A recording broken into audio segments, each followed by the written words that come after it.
Welcome to this Highfield Academy training video for Level 1 Functional Skills Maths. This video contains information and guidance on Criterion 31. Use equally likely outcomes to find probabilities of simple events and express them as fractions. At Level 1 and by the end of this session, you should be able to understand what equally likely outcomes means and give simple examples such as rolling a die or flipping a coin. List all possible outcomes for a simple event in a fair situation. Count the number of possible outcomes for an event. Identify the number of outcomes that match a given event. Calculate probability using the formula.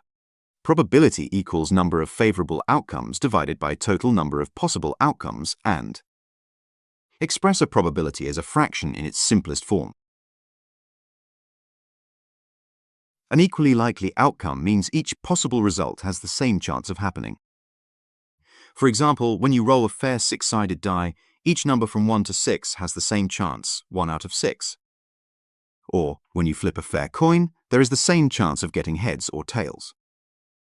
If a situation is not fair, then the outcomes are not equally likely. For example, using a loaded die that lands on certain numbers more often is not fair. Here's a question for you to try. Pause the video while you have a go, then press play to check your answer. Let's check the answer. Yes, all colors are equally likely to be picked because there are the same number of counters of each color. Before you can work out probability, you need to know everything that could possibly happen. This is called the sample space. For example, when rolling a six-sided die, the possible outcomes are 1, 2, 3, 4, 5, or 6. And when flipping a coin, the possible outcomes are heads or tails. Writing down all the possible outcomes helps you see how many total outcomes there are. Here's a question for you to try. Pause the video while you have a go, then press play to check your answer. Let's check the answer. Once you have listed all possible outcomes, you can count how many there are. On a six-sided die, there are 6 possible outcomes, the numbers 1 to 6. With a coin, there are 2 possible outcomes, heads or tails. This number will be the bottom number, or denominator, of the fraction when you calculate probability.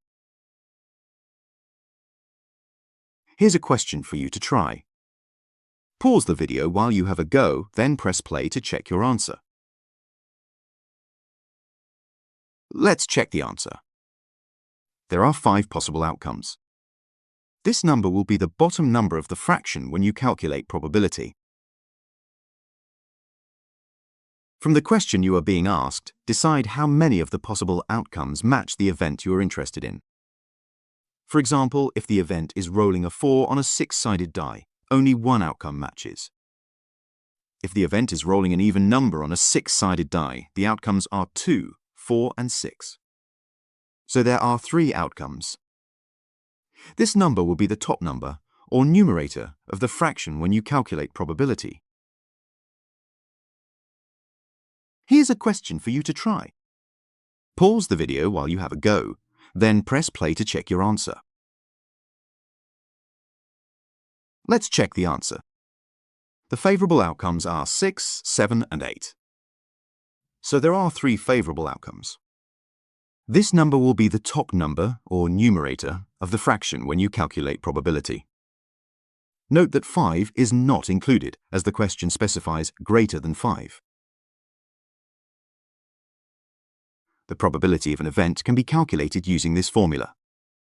Probability equals the number of favorable outcomes divided by the total number of possible outcomes. For example, rolling a 4 on a six-sided die. The number of favorable outcomes is 1. The total number of possible outcomes is 6. So the probability is 1 over 6. Another example, rolling an even number on a six-sided die. The number of favorable outcomes here is 3. The total number of possible outcomes is 6. So the probability is 3 over 6. Here's a question for you to try. Pause the video while you have a go, then press play to check your answer. Let's check the answer. First, we calculate the total possible outcomes. 4 plus 2 plus 2 equals 8. Next, we calculate the number of favorable outcomes. There are 2 yellow sweets. Now we can form this as a fraction, so the answer is 2 over 8. When writing probabilities as fractions, it is best to simplify the fraction when possible. Pay close attention to what the question asks, as this may be a requirement of the question. For example, 3 over 6 can be simplified to 1 over 2 or 1/2. 4 over 8 can also be simplified to 1 over 2 or 1/2. Simplifying means we are dividing both the top and bottom numbers, or the numerator and the denominator, by the same value. Here's a question for you to try. Pause the video while you have a go, then press play to check your answer. Let's check the answer. We first calculate the total outcomes, so 2 plus 6 plus 4 equals 12. Next, the favorable outcomes are 4 because there are 4 green marbles. So our initial probability can be written as 4 over 12. We now need to simplify this. Both 4 and 12 can be divided by 4, so if we divide both numbers by 4, this simplifies the fraction to 1 over 3. Here are some important notes about how to express your answers when answering probability questions on exams. Probabilities can be shown as fractions, decimals, or percentages. If the question tells you which format to use, you must give your final answer in that format or you will lose marks. If the question does not tell you, you can choose any format. Your working out can be in any format, but you must convert to the correct format if asked. Here are a few rules to remember for each format of answer. For fractions, these must always be proper fractions, with the top number smaller than bottom number. For decimals, these must always be between 0 and 1. For example, 0.5 means a 50%, or half, chance. And for percentages, these must always be between 0 and 100%. Let's try a couple of exam questions. Pause the video while you work out the answer to this question, then press play when you're ready to continue.